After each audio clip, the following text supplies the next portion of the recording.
Hello good evening दोस्तों, मैं जयस राजपूत आप लोग का अफेयर्स फॉर नौकरी में स्वागत करता हूं। हमेशा की तरह आज बैंकिंग एंड फाइनेंस का नेक्स्ट सीरीज मार्च महीने का लेके हाजिर हूँ, जिसको मार्च महीने का पार्ट 2 के नाम से। ठीक है, आज हम लोग मार्च महीने का कुछ बैंकिंग और फाइनेंस की बात करेंगे और इसके धीरे धीरे जो शेड्यूल होंगे बढ़ते चलेंगे। तो आज है 2 अक्टूबर, गांधी जयंती, आप सबको पता ही है। अहिंसा दिवस, अंतर्राष्ट्रीय अहिंसा दिवस भी मनाया जाता है। गांधी जी का जन्म 2 अक्टूबर 1869 को पोरबंदर में यानी गुजरात में हुआ था। पोरबंदर जिला गुजरात में पड़ता है। तो चलिए हम लोग बात करते हैं, उस पर डिटेल हम लोग बात करेंगे करंट अफेयर्स में। तो हम लोग बात करते हैं कि यस बैंक और चैनल का नाम आप लोग को तो याद ही है, अफेयर्स फॉर नौकरी। ठीक है, सब्सक्राइब कर लिए हैं तो शेयर कर दीजिएगा और नहीं किए हैं तो सब्सक्राइब कर लीजिएगा, क्योंकि अभी जो सीरीज मैं चला रहा हूँ ये IBPS RRB के लिए एकदम रामबाण साबित होगा।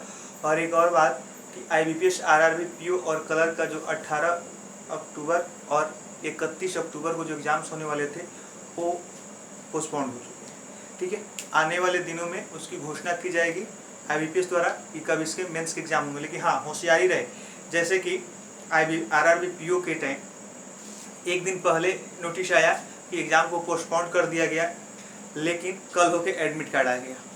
ठीक है, तो इसके लिए होशियार रहना है, नहीं कि एग्ज़ाम पोस्टपोन हो रहा है या कुछ भी हो रहा है तो हम अपने तैयारी को पोस्टपोन कर देंगे, वैसा नहीं, एकदम मिशन में लगे रहना है। आज हो सकता है कि 18 को नहीं हो, 21 को हो, 25 को हो, लेकिन एग्ज़ाम्स तो होंगे ही होंगे।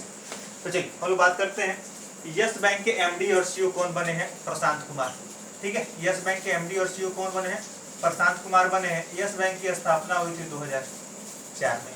ठीक है, यस बैंक की स्थापना कब हुई थी? 2004 में। और इसके MD और CEO कौन है? प्रशांत कुमार। इसका यस बैंक का हेडक्वार्टर कहाँ है? मुंबई में। ठीक है, चलिए हम नेक्स्ट बात करते हैं RBI के केंद्रीय बोर्ड। RBI के केंद्रीय बोर्ड मतलब कि RBI के सेंट्रल बोर्ड में किनको? देवाशीष पंडा को शामिल किया गया है। ठीक है, और दूसरे कौन है? अतनु चक्रवर्ती। तो यहाँ थोड़ा सा आप लोग ध्यान से बात को समझिएगा। आप लोग जब RBI पढ़े होइएगा तो वहाँ हम लोग बात किए थे कि RBI का जो बोर्ड ऑफ डायरेक्टरी होता है या सेंट्रल बोर्ड जिसको कहा जाता है, उसमें कितने मेंबर होते हैं? 21 मेंबर होते हैं। ठीक है, जिसमें एक क्या होते हैं? RBI के गवर्नर, 4 डिप्टी गवर्नर और 2 इससे भारत सरकार द्वारा नियुक्त किए गए होते हैं, जिसमें ये दोनों आदमी हैं। ठीक है, देवाशीष पंडा और अतनु चक्रवर्ती। तो 4 1 5 2 7 और 4 डिप्टी गवर्नर, सॉरी हाँ, 4 RBI के जो क्या है लोकल बॉडी जो है, दिल्ली, मुंबई, चेन्नई, कोलकाता। ठीक है, तो इन चारों के लोकल बॉडी के अध्यक्ष भी इसमें शामिल होते हैं और 10 इकोनॉमिक्स बैंकर और इंटरप्रेन्योर होते हैं।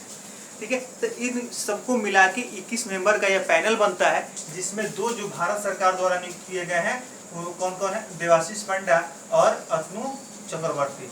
ठीक है, तो यहाँ मैंने 21 में भी लिखा हुआ है। तो एक क्वेश्चन ये आपके लिए और ही इम्पोर्टेंट है कि RBI का जो बोर्ड ऑफ डायरेक्टरी होता है या सेंट्रल बोर्ड जो होता है, केंद्रीय बोर्ड जिसको कहा जाता है, उसमें 21 मेंबर होते हैं, 21 मेंबर होते हैं। 2014 के पहले तक इसमें मात्र 20 मेंबर होते थे, लेकिन 2014 में संशोधन करके भारत सरकार ने क्या किया? 20 से 21 कर दिया गया। ठीक है, भारत सरकार द्वारा। चलिए, तो अभी बताइएगा कि RBI के वर्तमान गवर्नर कौन है? शक्तिकांत दास जी हैं। इतना आसान क्वेश्चन मैं आपसे नहीं पूछने वाला हूँ। ये कितने नंबर के गवर्नर हैं आप लोग कमेंट में हमें बताइएगा। चलिए नेक्स्ट हम बात करते हैं, वित्तीय बाजारों को बंद करने वाला पहला देश बना है फिलीपींस। ठीक है, फिलीपींस की राजधानी कहाँ है? मनीला में। तो हम लोग बात करते हैं कि वित्तीय बाजार किसे कहते हैं? Financial market. फाइनेंशियल मार्केट जहाँ पे कहने का मतलब कि वित्त से रिलेटेड लेन देन हो, यानी कि पैसे से रिलेटेड लेन देन हो। तो भारत में फाइनेंशियल मार्केट आप लोग पढ़े होइएगा तो 2 टाइप के होता है, एक शॉर्ट टर्म, एक लॉन्ग टर्म। शॉर्ट टर्म को हम लोग मनी मार्केट के नाम से जानते हैं और लॉन्ग टर्म को कैपिटल मार्केट के नाम से जानते हैं। तो याद रखिएगा कि कोरोना के चलते वित्तीय बाजारों को बंद करने वाला पहला देश फिलीपींस बना है। इससे फायदा क्या होगा कि फाइनेंशियल मार्केट बंद हो जाएंगे तो देश के ग्रोथ रेट का पता नहीं चलेगा। ठीक है, कितनी कौन सी कंपनी किस में कितना शेयर खरीद रही है, कितना बेच रही है, इसका कोई डाटा होगा नहीं। और जब डाटा होगा नहीं तो देश के ग्रोथ रेट का कोई पता चलेगा नहीं। ठीक है, तो इसीलिए उसने क्या किया? फिलीपींस ने पहले ही बंद कर दिया कि अभी हम कोई फाइनेंशियल मार्केट को नहीं चलने देंगे, न चलेगा ना डाटा पहुंचेगा। ठीक है, कि हम विकास कर रहे हैं कि विनाश कर रहे हैं। नेक्स्ट हम लोग बात करते हैं जीवन बीमा पॉलिसी को बेचने के लिए, यानी कि लाइफ इंश्योरेंस पॉलिसी को बेचने के लिए इसने फ्लिपकार्ट और एजियोन ने समझौता किया है। ये दोनों कंपनी समझौता किया है, ठीक है। किसके लिए? तो जीवन बीमा पॉलिसी को बेचने के लिए। सिंपल सी बात होगी, सिंपल सा क्वेश्चन बनेगा कि जीवन बीमा पॉलिसी बेचने के लिए, लाइफ इंश्योरेंस पॉलिसी बेचने के लिए फ्लिपकार्ट ने किसके साथ समझौता किया है? तो एगॉन के साथ, AEGON, ठीक है, इस कंपनी के साथ समझौता किया है। दूसरी बात हम लोग करते हैं, सिडबी की स्थापना 2 अप्रैल 1990 को कहाँ हुई थी? लखनऊ में हुई थी। Small industry development bank of India, और जिसके अध्यक्ष अभी कौन है? मोहम्मद मुस्तफ़ा, ठीक है। नेक्स्ट हम लोग बात करते हैं Paytm payment bank. Paytm payment bank ने क्या किया? तो बैंक ने डेबिट कार्ड जारी करने के लिए वीजा के साथ समझौता किया है। बात समझिएगा इसको, ठीक है। इंडियन कंपनी है और वीजा के साथ क्या कर रही है? समझौता कर रही है डेबिट कार्ड के लिए। हालांकि इंडियन रुपए कार्ड है इंडिया में, भारत का स्वदेशी कार्ड होते हुए भी विदेशी कंपनी के साथ क्या किया जा रहा है? एग्रीमेंट किया जा रहा है, ठीक है। तो यहाँ से क्वेश्चन बनेगा, पेटीएम पेमेंट बैंक ने डेबिट कार्ड जारी करने के लिए, या कहिए तो एटीएम कार्ड जारी करने के लिए किस कंपनी के साथ समझौता किया है? तो वीजा के साथ समझौता किया है। अब वीजा कहाँ की है? यूएस की कंपनी है, ठीक है, यूएस की कंपनी है। तो वीजा के ब्रांड एम्बेसडर कौन है? पीवी सिंधु, ठीक है। चलिए हम नेक्स्ट बात करते हैं। और पेटीएम पेमेंट बैंक जो है, इसके एमडी और सीईओ कौन है? सतीश कुमार, ठीक है। पेटीएम पेमेंट बैंक्स का, पूरे पेटीएम की बात नहीं करें, पेटीएम पेमेंट बैंक्स का, ठीक है। इसको 18 महीने के लिए लाइसेंस मिला हुआ है। और पेटीएम पेमेंट्स बैंक का हेडक्वार्टर कहाँ है बाबू? तो ये आपको याद रखना है, यह आपको दिल्ली में पड़ता है, ठीक है। दिल्ली में इसका पेटीएम पेमेंट बैंक का हेडक्वार्टर है। चलिए हम लोग नेक्स्ट बात करते हैं डीबीएस। ये एक विदेशी बैंक है, ठीक है। डीबीएस और भारतीय एक्सा लाइफ इंश्योरेंस ने कोविड-19 से बचाने के लिए क्या किया? इंश्योरेंस पॉलिसी लॉन्च किया है। कहने का मतलब कि कोविड-19 से अगर आपकी मृत्यु होती है या किसी तरह की अनहोनी होती है तो आपको इंश्योरेंस कवर किया जाएगा। बट इसमें कंडीशन क्या होगा? 10 से 30 दिन तक का ही ये इंश्योरेंस पॉलिसी होगा और 5000 पर डे के हिसाब से आपको जमा करना होगा। आई बात समझ में? 5000 पर डे के हिसाब से आपको जमा करना होगा। और पॉलिसी की मैच्योरिटी कितनी होगी? 10 से 30 दिन तक। आई बात समझ में? अगर कुछ होता है तो कंपनी आपका इंश्योरेंस कवर करेगी। तो यहाँ याद रखना है कि डीबीएस और भारतीय एक्सा ने किसके लिए?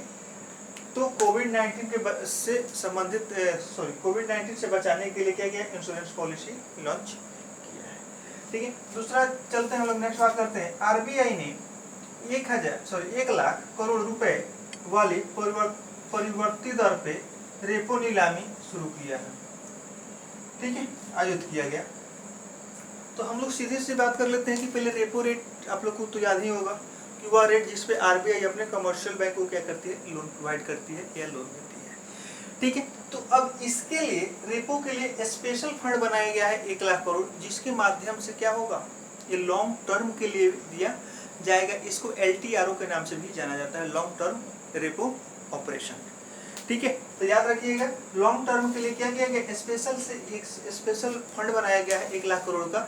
इसको बैंक चाहे तो 6 महीने की जगह साल भर 2 साल तक भी रख सकती है, लेकिन 2 साल तक अलाउ नहीं है, क्योंकि ये जो भी ट्रांजेक्शन होते हैं मनी मार्केट में होते हैं और मनी मार्केट की मैच्योरिटी कितनी होती है? 1 ईयर होती है, ठीक है। तो याद रखिएगा कि आरबीआई ने 1 लाख करोड़ रुपए की वाली परिवर्तित दर पे रेपो नीलामी आयोजित की है, ठीक है। किसके लिए? यानी कि लॉन्ग टर्म के लिए, बैंकों को क्या करने के लिए? कैश इंक्रीज करने के लिए, मार्केट को स्टेबल रखने के लिए। चलिए नेक्स्ट हम बात करते हैं स्वावलंबन एक्सप्रेस स्पेशल ट्रेन सिडबी द्वारा चलाया गया। स्वावलंबन एक्सप्रेस, ठीक है। यहाँ से क्वेश्चन तो बनेगा ही बनेगा। स्वावलंबन एक्सप्रेस स्पेशल ट्रेन किसके द्वारा चलाया गया? तो सिडबी द्वारा चलाया गया। और हमने यहाँ लिख रखा था पहले से कि सिडबी की स्थापना 2 अप्रैल 1990 को हुई थी और हेडक्वार्टर इसका लखनऊ में पड़ता है और मोहम्मद मुस्तफ़ा इसके क्या है? अध्यक्ष हैं, ठीक है। तो यहाँ से सिंपल क्वेश्चन बनेगा कि स्वावलंबन एक्सप्रेस किसके द्वारा चलाया गया? तो सिडबी द्वारा चलाया गया। क्यों? तो small industry development bank of India इसका नाम है तो जो भी छोटे छोटे हमारे उद्यमी हैं जो चाहते हैं कि हम इंडस्ट्री वगैरह लगाएं, वो अपना ग्रोथ कर पाएँ, इसके लिए उनमें जागरूकता फैलाने के लिए स्पेशल ट्रेन चलाई गई है।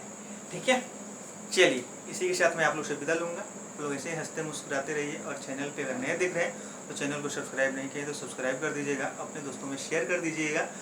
ठीक है, और इस तरह का वीडियो आप लोग को डेली मिलते रहेगा। सब्सक्राइब बटन दबा के बेल आइकन क्लिक कर दीजिएगा। जय हिंद।